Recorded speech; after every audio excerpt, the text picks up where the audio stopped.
अकोले तालुका education सोसायटीची ही संबंध संस्था ही श्रमिक कष्टकऱ्यांच्या योगदानातून उभी राहिलेली आहे आणि त्यामुळे तिची मालकी आणि तिचा कारभार हा जनतेच्या मालकीचा राहिला पाहिजे, हा आमचा सर्वांचा आग्रह आहे। यासाठी वेळोवेळी यापूर्वी सुद्धा आवाज उठवण्यात आलेला होता। आता नुकतंच त्या संदर्भातलं एक आंदोलन झालं। त्या पार्श्वभूमीवर आज विश्वस्त कार्यकारी मंडळ आणि संबंधित सर्वांची बैठक नुकतीच पार पडली। या संबंध बैठकीमध्ये घटनेमध्ये जे वेळोवेळी बदल करण्यात आलेले आहेत ते अत्यंत काळजी वाढवणारे बदल आहेत। विशेषतः मूळ घटनेमध्ये सर्वसाधारण सभासद, जनरल बॉडी त्या मीटिंगला सर्वाधिकार होते आणि त्याच्या अंतर्गत ऑडिट सादर करणं असेल, हिशोब तपासणं असेल, कार्यकारिणीची निवड करणं असेल, इतकंच काय तर या संस्थेचे ट्रस्टी कोण असतील हे ठरवण्याचा सुद्धा अधिकार अप्रत्यक्षरित्या सर्वसाधारण सभेला, सभासदांना आणि त्यांच्याद्वारे निवडल्या गेलेल्या कार्यकारी मंडळाला होता। मात्र कालांतराने याच्यामध्ये बदल करण्यात आले आणि सभासदांचे हे सगळे अधिकार सस्पेंड करण्यात आले। सर्वसाधारण सभेचा अधिकार सुद्धा वेळोवेळी काढून टाकण्यात आला आणि त्याचा परिणाम म्हणून कुठेतरी सगळे अधिकार हे ट्रस्टींच्या हातात एकवटले, असा अनुभव आमच्या सगळ्या अभ्यासातून पुढे आलेला होता।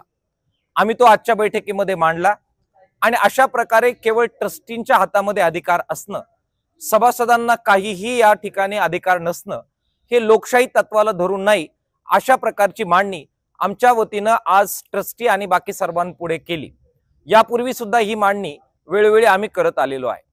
आमची मुख्य मागणी हीच आहे की आज जी घटना संबंध देशामध्ये धर्मदाय संस्थेसाठी लागू करण्याचा निर्णय हा राज्य सरकारने घेतलेला आहे, ज्याच्यामध्ये ट्रस्टीला नव्हे तर सामान्य सभासदांना ट्रस्टी निवडण्याचा आणि हिशोब तपासण्याचा, त्याचबरोबर घटनेत बदल करण्याचा सगळा अधिकार हा सभासदांना असतो।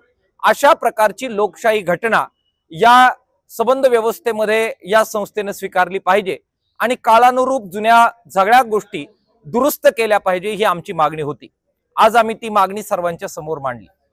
या ठिकाणी ही संस्था जशी माननीय मधुकर रावजी पिचड साहेब यांचं योगदान या संस्थेमध्ये आहे, त्याचप्रमाणे यशवंतराव भांगरे असतील, बुवासाहेब नवले असतील, रूपवतेजी असतील, शहाजी असतील, हे सगळे जे लोक होते या सगळ्यांचं योगदान राहिलेलं आहे। त्याच्यामुळे ज्या प्रकारे मधुकर रावजी पिचड साहेब यांच्या स्मृती जतन करण्याचे प्रयत्न संस्थेकडून होत आहेत त्याला विरोध असण्याचं काही कारण नाही, पण त्याच्या जोडीला यशवंतराव भांगरे, बुवासाहेब नवले, दादासाहेब रूपवते, भाऊसाहेब हंडे, इतर सर्व जे मान्यवर ज्यांचं योगदान या तालुक्यातल्या या संस्थेच्या उभारणीत लागलेलं आहे त्यांच्या सुद्धा स्मृती पुतळ्यांच्या रूपात या संबंध वास्तूमध्ये ठिकठिकाणी उभ्या राहिल्या पाहिजेत आणि त्यांचे सुद्धा पुतळे या वास्तूमध्ये उभे राहिले पाहिजेत, अशा प्रकारची आमच्या सर्वांची भावना आहे जी आम्ही ट्रस्टच्या समोर आज मांडली। तिसरा जो महत्त्वाचा मुद्दा या सगळ्या प्रक्रियेमध्ये जो आहे तो चीफ ट्रस्टीची निवड ही करण्यात आलेली आहे आणि फारशी त्याची चर्चा न होता स्वतः वैभवराव पिचड हे प्राप्त परिस्थितीमध्ये चीफ ट्रस्टीचं काम करतायत, तर ह्या निवडीबद्दल सुद्धा काही शंका लोकांच्या मनामध्ये आहेत, ते आम्ही त्यांच्या कानावर घातल्या। त्यांनी सांगितलं की कायदेशीर प्रक्रिया वेगवेगळ्या ठिकाणी सुरू आहे, बाकीच्या ट्रस्टीच्या बद्दल कायदेशीर प्रक्रिया पूर्ण न झाल्यामुळे आणि कारभार चालवण्यासाठी काहीतरी यंत्रणा हवी, त्यासाठी आम्ही हा निर्णय घेतलेला आहे। आमचं म्हणणं असं आहे की ज्या लोकांनी वेगवेगळ्या कारणामुळे राजीनामे दिलेले आहेत, ते कारण राजकीय असो की वैयक्तिक, परंतु कोर्टातच निर्णय झाले पाहिजेत असा काही आग्रह त्याबद्दल असता कामा नये। काही ट्रस्टींच्या निवडीला ऑब्जेक्शन घेण्यात आलेलं आहे, ते कोर्टातच सुटले पाहिजे असा काही आग्रह असायचं काही कारण नाही। संवादाने प्रश्न सुटू शकतात।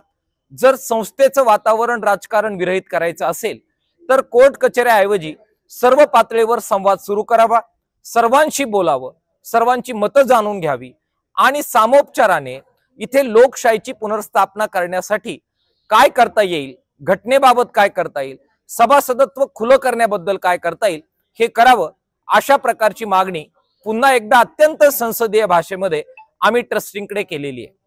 त्याच्यावर उत्तर देत असताना त्यांनी सांगितलं की आम्ही उपस्थित केलेले मुद्दे कायदेशीर आहे, त्यामुळे काही कायदेशीर सल्ला आम्हाला घ्यावा लागेल, त्याच्यावर विचार करावा लागेल, त्यासाठी काही वेळ त्यांनी मागून घेतलेला आहे।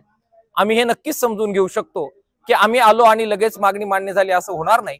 त्यामुळे त्यांनी काही वेळ मागितलेला आहे, त्यांनी तो वेळ घ्यावा, परंतु अवास्तव वेळ ते घेणार नाहीत आणि लवकरात लवकर पुन्हा आम्हाला बोलवतील आणि आम्ही घटनेबद्दल, सभासदत्व खुलं करण्याबद्दल आणि लोकशाहीची पुनर्स्थापना करण्याबद्दल जे मुद्दे उपस्थित केलेले आहेत तर याबद्दल ते आम्हाला योग्य ते उत्तर देतील आणि संवादाची प्रक्रिया पुढे जाईल असं आश्वासन त्यांनी आम्हाला दिलेलं आहे. आंदोलनाची प्रक्रिया ही दुहेरी असते. एकीकडे आंदोलन चालू असतं आणि दुसरीकडे संवाद सुद्धा सुरू ठेवायचा असतो. संवाद सुरू झाला म्हणजे आंदोलन संपलं असं होत नाही, किंवा आंदोलन झालं मग संवाद करण्याची गरज नाही असंही होत नाही.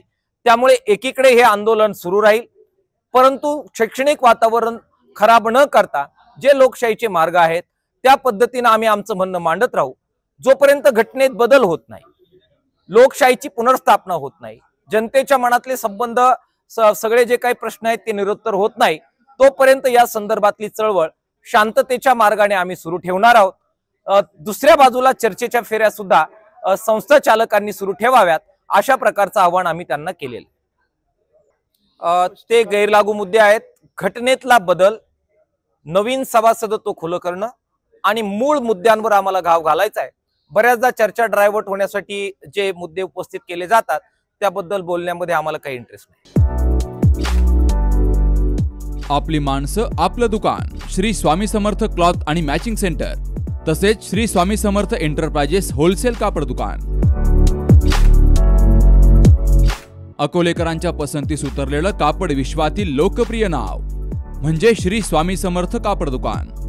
मनमोहक वस्त्रालंकार, वाजवी किंमत आणि विनम्र सेवा. 6 वार साडी, 9 वार sari, Banarasi silk, suiting, shirting, Manchar टोपी, टॉवेल, शाल, नॅपकिन, फेटा, इनरवेअर आदी साहित्य एका छताखाली. लग्न बस्त्यासाठी खास अद्ययावत व्यवस्था, तसेच लग्न बस्त्यावर ट्रॉली बॅग फ्री. लहान मुलांच्या असंख्य व्हरायटीजचे मनमोहक कपडे. महिलांसाठी होलसेल स्वतंत्र साडी विभाग, तसेच स्वतंत्र लेडीज आणि जेंट्स विभाग. एक वेळ अवश्य भेट द्या. खरेदी करा मनमोहक वस्त्र आणि खुलवा आपलं सौंदर्य.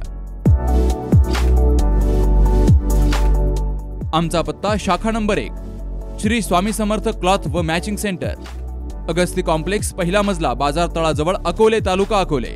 आणि शाखा number 2 Shri Swami Samarth enterprises wholesale कापड दुकान, भिंगारे गोडाऊन शेजारी, दत्त मंदिर रोड, कचेरी परिसर, अकोले. प्रोप्रायटर बेनके बंधू. संपर्क 75 88 51 31 33 आणि 024 24 22 33 24.